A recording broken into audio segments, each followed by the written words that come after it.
Salut à vous, j'espère que vous avez la forme. Je suis Mathis, monteur vidéo pour entrepreneurs et créateur de contenu.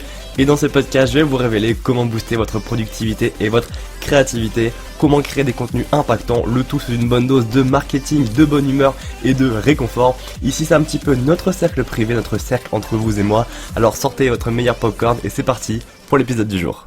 Salut à vous et bienvenue dans ce premier épisode de podcast, j'espère que tout va bien pour vous. Je suis extrêmement content de vous retrouver ici, notamment si vous venez déjà d'Instagram, si vous venez de YouTube, si vous êtes peut-être déjà des anciens clients à moi. Dans ce podcast, on va parler beaucoup réconfort, freelance, histoire motivante, psychologie, ça va vraiment être un petit peu notre sphère privée. Donc j'espère que ça va être extrêmement sympathique. Tous les lundis, il y aura un nouvel épisode sur la plateforme de podcast à 7h et il y aura également une rediffusion du podcast sur YouTube qui sortira tous les samedis à 10h. Donc voilà pour la petite introduction. Et dans ce premier épisode, on perd pas de temps, on y va direct. On va parler de l'organisation dans son business. L'organisation, c'est quelque chose qui pose souvent problème lorsqu'on a un business. En fait, on peut considérer deux catégories de personnes. Il y a les personnes qui sont naturellement très carrées, très clean, qui vont toujours avoir des choses parfaitement ordonnées et que dès qu'il y a un petit poil qui dépasse, c'est l'éruption volcanique, ça dérape. Et il y a les personnes qui sont vraiment complètement désordonnées, qui ont des affaires de partout, qui n'arrivent pas à mettre les choses en place, qui font 15 000 choses en même temps parce qu'elles n'arrivent pas à être ordonnées. Bref, une catastrophe. Vous vous reconnaissez sûrement dans l'une des deux catégories. Personnellement, j'ai toujours réussi à être plus ou moins, ça dépend des fois, mais quand même plus ou moins organisé. Et lorsque j'ai lancé mon business, et bien là ça m'a vraiment forcé en fait à être organisé, car une très bonne organisation c'est vraiment essentiel dans son business pour avancer de façon convenable en fait, tout simplement, et de façon aussi plus rapide. Donc dès les débuts de mon activité de monteur vidéo, j'ai créé plusieurs processus et j'ai créé quelques astuces qui peuvent être utiles à 90% du temps pour être organisé. Après, voilà. Pourquoi 90%? Eh bien oui, parce que parfois il y a des imprévus, n'est-ce pas? Donc on ne peut jamais avoir totalement un coup d'avance, mais c'est quand même essentiel de pouvoir un petit peu les prédire. C'est un petit peu paradoxal ce que je viens de dire, mais je vais vous expliquer ça juste après. Donc dans cet épisode, je vais vous révéler toutes les astuces et processus que j'ai mis en place dans mon business pour toujours avoir une organisation en béton. C'est parti. Astuce numéro 1, ça va être de définir des objectifs clairs, d'accord? Si vous ne savez pas où vous allez, vous ne pourrez jamais y aller. C'est complètement bête, mais gardez toujours en tête cette image, c'est l'image du GPS. C'est une image que j'aime beaucoup, que je répète souvent, que je partage autour de moi, c'est vraiment cette image du GPS. Vous pouvez avoir le meilleur GPS du monde, le meilleur GPS en qualité, vraiment le dernier GPS top modèle, haut de gamme, hyper technologique, connecté satellite, tout ce que vous voulez. Si vous ne savez pas précisément où vous allez, le GPS ne vous y conduira pas. Si vous voulez aller dans le nord, le GPS peut vous donner la direction du nord, certes, mais si vous voulez aller à Paris, si vous ne savez pas où vous allez dans le nord plutôt, il peut vous amener à Paris, comme il peut vous amener en Bretagne, comme il peut vous amener même en Norvège. Donc si vous avez juste une vague idée de où vous allez, c'est déjà mieux que si vous ne savez pas du tout où vous allez, mais il faut quand même que vous ayez des objectifs clairs et précis pour savoir précisément où vous allez, d'accord? Comme ça, vous allez toujours savoir ce que vous devez faire et vous resterez toujours carré dans votre organisation. Encore une fois, imaginez bien ce GPS, vous pouvez avoir le meilleur GPS au monde, si vous ne savez pas où vous allez, le GPS ne pourra jamais vous y conduire. Si vous ne donnez pas d'indication au GPS, soit vous ferez du surplace, soit vous allez tourner en rond, et au final, vous allez parcourir le monde entier sans jamais arriver à la destination finale, ou alors sur un coup de chance, mais donc vous aurez perdu énormément de temps. L'astuce numéro 2, ça va être la planification. Pourquoi est-ce que j'insiste autant ? Tout simplement parce que, en général, l'un des plus gros problèmes des personnes qui ne sont pas organisées, c'est qu'elles ne prévoient rien. Elles prennent tout au feeling, elles se disent, bon, c'est pas grave, je fais mes choses, s'il se passe un imprévu, c'est pas grave, je répondrai sur le coup de tête. Bref, en faisant ça, forcément, ça fait perdre beaucoup de temps, et lorsqu'il y a beaucoup d'imprévus qui arrivent en même temps, tout de suite, on commence à crouler sous les tâches et à paniquer, donc forcément, on commence à ramer, à tourner en rond. Bref, état de stress totalement inutile. Donc, planifier, et pour ça, tout simplement, il va falloir élaborer un plan militaire, un plan au poil, d'accord? Lorsque vous avez votre objectif qui est clair en tête, vous devez le décomposer en plusieurs étapes à atteindre. Donc je vais vous expliquer ça, c'est très simple. Je vous conseille de faire ce que j'appelle moi le découpage temporel. C'est ce que j'utilise depuis plus d'un an et ça m'a clairement sauvé la vie. J'en ai déjà parlé, peut-être que vous connaissez déjà cette méthode du coup grâce à moi ou à notre confrère entrepreneur, oui, évidemment. Donc, qu'est-ce que le découpage temporel ? Une fois que vous avez vos objectifs qui sont bien clairs, qui sont bien définis, que vous les avez écrits sur papier ou du moins que vous les avez écrits quelque part, car si les objectifs ne sont pas écrits, ils ne seront jamais clairs, d'accord? Donc écrivez-les bien moi je conseille de les écrire sur papier et vous les afficher dans un endroit où vous pouvez toujours les voir. Une fois que vous avez vos objectifs qui sont bien clairs, découpez-les sur un an. Ensuite sur 6 mois, sur 3 mois, sur le mois qui arrive, et ensuite divisez-les divise-les, sur la semaine et en jours. Donc je répète, vous avez vos objectifs. Quels sont vos objectifs pour dans un an? Ok. Ensuite, vous allez découper ça sur 6 mois. Qu'est-ce que dans les 6 prochains mois, je dois faire pour arriver à ces objectifs dans un an, pardon. Ensuite, une fois que vous avez vos objectifs sur les 6 mois, ok, qu'est-ce que je dois faire dans les 3 prochains mois pour arriver à mes objectifs dans 6 mois? Pareil pour le 1 mois, qu'est-ce que je dois faire le mois prochain, ou ce mois-ci si on est le début du mois, pour arriver à ces objectifs dans 3 mois? Et ainsi de suite, jusqu'à arriver à la semaine. Ok, qu'est-ce que je dois faire cette semaine pour arriver aux objectifs du mois, et qu'est-ce que je dois faire aujourd'hui ou demain pour arriver aux objectifs de la semaine? Et en faisant ça, lorsque vous prenez le chemin inverse du coup, lorsque vous faites plus 1 an, 6 mois, 3 mois, 1 mois, semaine, jour, mais jour, semaine, 1 mois, 3 mois, 6 mois, 1 an, et bien vous arrivez à vos objectifs. En fait, vous avez créé un plan d'action, littéralement, un chemin, une autoroute pour arriver à vos objectifs. Donc, pensez toujours à bien planifier. Évidemment, il y aura forcément des imprévus, vous ne pourrez peut-être pas respecter tout ce que vous avez écrit, mais au moins vous avez une direction, et ça c'est le plus important. Astuce numéro 3, c'est prendre en compte les imprévus et la marge de saturation. Vous pouvez avoir le meilleur plan du monde, il y aura forcément des imprévus, obligatoirement, d'accord? À chaque fois que j'ai fait un plan, il y a toujours eu des imprévus, c'est obligatoire. Alors avant même que je fasse un plan maintenant, je sais qu'il y aura des imprévus, donc j'essaye au maximum de prévoir les imprévus. Donc c'est totalement paradoxal, parce que vous allez me dire, mais Mathis, c'est impossible de prévoir des imprévus, c'est le principe même d'imprévu. Je suis d'accord, mais on peut quand même utiliser un petit peu quelques astuces pour prévoir justement l'imprévu, car souvent on répète un petit peu les mêmes actions et donc on sait ce qui peut potentiellement se passer, ou du moins on peut déduire qu'est-ce qui va se passer, d'accord? Donc un des secrets d'une organisation efficace, c'est la gestion des imprévus. C'est avoir toujours un coup d'avance en main. Donc ça s'apprend au fait sur le tas.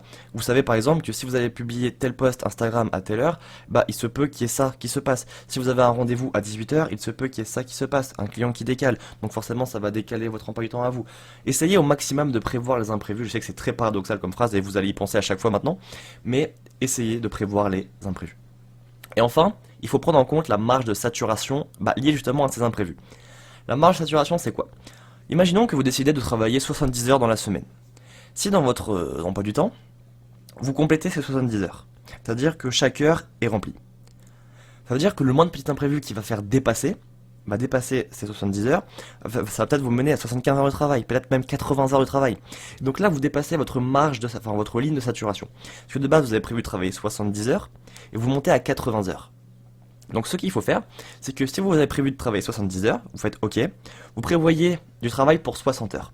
Comme ça, si jamais vous avez 10 heures par exemple d'imprévu, ce qui est quand même énorme, mais si vous avez 10 heures d'imprévu, vous arrivez à votre barre des 70 heures, qui était l'objectif initial, et donc vous ne saturez pas. Parce que lorsque vous commencez à saturer, si chaque semaine vous rajoutez des heures de travail à ce que vous avez déjà défini, à un moment la marge de saturation va saturer justement, vous allez vous-même saturer, et vous pouvez accéder à un burn-out, bref, toutes les choses pas très cool liées à l'entrepreneuriat. Donc pensez à prendre du temps pour vous et à vous accorder, à bien définir cette marge de saturation. Astuce numéro 4, c'est la simplification. Encore une fois, j'appuie ce mot parce que j'ai déjà vu des business qui étaient incroyablement compliqués. Je suis sûr que même un labyrinthe était plus facile que leur business. Pour être efficace, votre organisation, votre business doit être simple. Simple, ça ne veut pas dire de mauvaise qualité. Simple, ça ne veut pas dire pas efficace. Simple, ça veut dire que les choses sont faciles à gérer. Simple, ça veut dire que vous avez accès aux informations rapidement, que vous pouvez réagir rapidement. Donc simplifiez au maximum vos tâches. Par exemple, utilisez le moins de logiciels possible, tout en ayant évidemment le maximum de fonctionnalités. Ayez votre gestion client au même endroit. Commencez pas à avoir des clients écrits sur un cahier, des clients écrits sur votre téléphone, des clients écrits sur un tableur, non. Tous vos clients, gérez-les au même endroit. Utilisez peu de serveurs informatiques. Si vous utilisez des serveurs informatiques, n'utilisez pas 3 plateformes de formation, n'utilisez pas 2 logiciels de mailing. Utilisez vraiment le minimum possible de serveurs informatiques. N'ayez pas 15 000 adresses email, ayez 1 ou 2 adresses email. Bref, simplifiez au maximum votre business. Vous allez peut-être vous dire au début que oui, mais plus je simplifie, plus ça veut dire que mon business est simple et qu'au final ce que je propose n'est pas de la qualité. Détrompez-vous. En 2022, les prospects, ils cherchent des choses qui sont simples, ils cherchent des choses qui vont droit au but. Ils veulent pas faire des détours, non, ils veulent que ça aille directement au but, ils veulent que les choses soient simples, que ce soit intuitif. Donc si, dans votre business, c'est simple et intuitif, pour le prospect, ce sera simple et intuitif, et croyez-moi, il va adorer ça. Donc, pensez toujours simplicité. Astuce numéro 5, c'est créer des processus automatiques. Donc ça, j'en parle dans l'un des programmes que je suis en train de créer justement sur l'organisation et la productivité, mais dans la mesure du possible, automatisez vos processus au maximum. Qu'est-ce que j'entends par là? C'est-à-dire que vous pouvez utiliser par exemple des logiciels, des robots pour diverses actions. Ça peut être des messages automatiques, ça peut être de la redirection de mails. Tout ce que vous pouvez automatiser par un robot ou par un logiciel, faites-le. D'accord. Prévoyez vos posts Instagram avec un poster automatique. Prévoyez l'envoi de vos mails.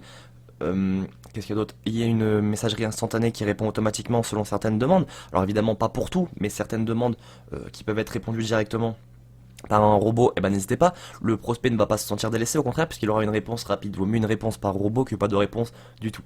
Si ce n'est pas possible d'automatiser par un robot ou un logiciel, et bien dans ce cas-là, vous pouvez vous créer ce que j'appelle des scripts d'exécution. C'est-à-dire que vous allez vous-même devenir un robot, d'accord? Donc évidemment, vous allez garder votre part humain, d'accord?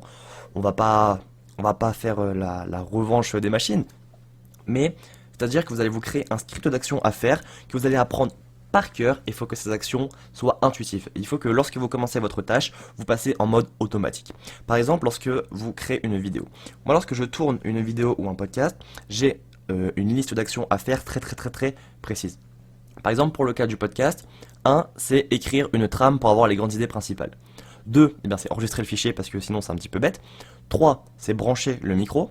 4, c'est vérifier que le son marche. 5, me caler dans ma chaise. 6, m'échauffer un petit peu la voix quand même pour pas avoir une voix de quelqu'un qui sort du lit. Et 7, commencer le podcast. Et je fais toujours ça dans l'ordre. Comme ça, eh bien, c'est devenu un automatisme en fait. Je le fais toujours dans l'ordre. Comme ça, je n'oublie rien et ça me prédispose. Mon corps se met en mode, eh bah, c'est parti, let's go. On va créer un podcast de qualité, ou du moins, j'essaye. Astuce numéro 6, faire moins, mais le faire bien. Parfois, ça va être un petit peu l'astuce bottage de fesses. Parfois, il est préférable de faire moins, mais le faire bien plutôt que de vouloir en faire plus, mais le faire à l'arrache. Il y a quelques années, voire même encore quelques mois, je voulais toujours en faire plus. Je faisais des to-do list de grands malades, je mettais vraiment un maximum de tâches, quitte à un petit peu les couper, voilà, les faire un petit peu à l'arrache. Et au final, je me suis rendu compte que c'était pas du tout la meilleure astuce. Et au fil du temps, j'ai appris. Je me suis rendu compte que c'était préférable que je fasse moins de tâches dans la journée, que ma to-do list ne soit peut-être pas forcément remplie, mais que ce que j'ai fait soit vraiment bien fait, soit carré, soit clean, et que je n'ai plus à revenir dessus, ou alors juste pour quelques modifications plus tard. Rappelez-vous que la qualité prime toujours sur la quantité. Donc au lieu de vouloir en faire toujours plus parce que vous allez être en retard, parce que vous n'avez pas fait ci, vous avez eu un imprévu, vous vous êtes levé plus tard que prévu, votre réveil n'a pas sonné, par exemple moi ce matin mon réveil n'a pas sonné, j'ai un petit peu paniqué, mais bon, c'est pas grave, on s'organise de nouveau. Il faut savoir justement s'adapter. Ça va être le point juste après, c'est incroyable la transition. Mais donc, pensez à faire moins de choses. C'est préférable que faire plus de choses, mais de mal les faire. Et donc, astuce numéro 7, eh bien, c'est prendre du recul sur les événements et essayer de prédire les imprévus. Tout en s'assurant que tous les membres étaient comptabilisés, dont les plans si jamais il y a d'autres personnes. Qu'est-ce que j'entends par là? Le recul en organisation, c'est très important. En fait, vous devez voir l'organisation comme un petit peu un jeu d'échecs. Et c'est vous le maître du jeu. C'est vous qui dirigez les pions, c'est vous qui savez les placements les plus judicieux. En fait, il faut essayer de prédire l'imprévisible. Alors, c'était impossible que je prévoie que mon réveil ne sonne pas. Donc j'avais créé ma petite journée, 7h, 8h, routine, 8h, 9h, etc. Donc en fait, mon réveil a sonné plus tard. Donc qu'est-ce que j'ai dû faire? Eh bien, j'ai dû m'adapter. J'ai dû revoir mon emploi du temps, modifier certaines choses, supprimer des choses, les réagencer pour avoir un emploi du temps qui est fluide et faire quand même des choses qui sont constructives. Il faut vraiment que vous soyez dans cette dynamique de maître du jeu. Reculez, prenez du plaisir. En fait, c'est vraiment juste un jeu l'organisation. C'est un petit peu un puzzle. C'est dans quel sens je dois mettre les tâches, pourquoi je dois les faire comme ceci, quelle durée de temps je dois allouer pour chaque tâche. Alors ça, j'en reparlerai dans un prochain podcast parce que c'est aussi c'est une question un petit peu délicate aussi. Mais ayez vraiment du recul sur ce que vous faites et n'hésitez pas à changer votre emploi du temps si besoin. Un planning, ça doit pas être rigide. C'est pas marqué dans la pierre. Ça peut se modifier. Donc n'ayez pas peur de modifier votre planning. Enfin, très important, si vous gérez un groupe, vous devez vous assurer à chaque fois que tous les membres du groupe soient au courant de ce qu'il se passe. Souvent, lorsque j'organisais des sorties, eh bien, il y avait des personnes du groupe qui n'étaient pas au courant de ce qui se passait, donc forcément, ça crée la débandade. Ça fait très longtemps que ce mot n'est plus utilisé. Quand on met toutes les personnes dans le même groupe et qu'on passe vraiment bien les informations, qu'on s'assure que toutes les personnes ont eu l'info, tout est beaucoup plus simple puisque tout le monde communique sur le même chemin. Donc si vous devez gérer un groupe, que ce soit par exemple des salariés ou des collaborateurs, assurez-vous à chaque fois que toutes les personnes ont eu les bonnes infos et qu'elles sont au courant de ce qu'il se passe. C'est vraiment très important. D'accord? Donc vous-même essayez toujours d'avoir toutes les informations pour prendre les bonnes décisions et garder une organisation forte au sein de votre entreprise ou du groupe que vous gérez.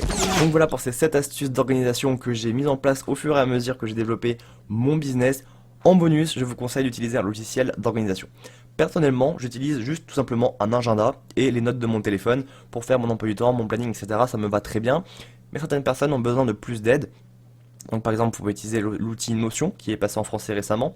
Vous pouvez également utiliser l'outil Monday, ClickUp ou Trello qui sont des 4 très très bons logiciels de gestion du temps et d'organisation. Ou alors utiliser un agenda papier, hein, ça marche aussi très bien, ou téléphone comme moi. Tout dépend de vous, même un tableau. Personnellement, j'ai un grand tableau blanc aussi qui me sert à écrire mes objectifs, parfois à écrire ma to-do list.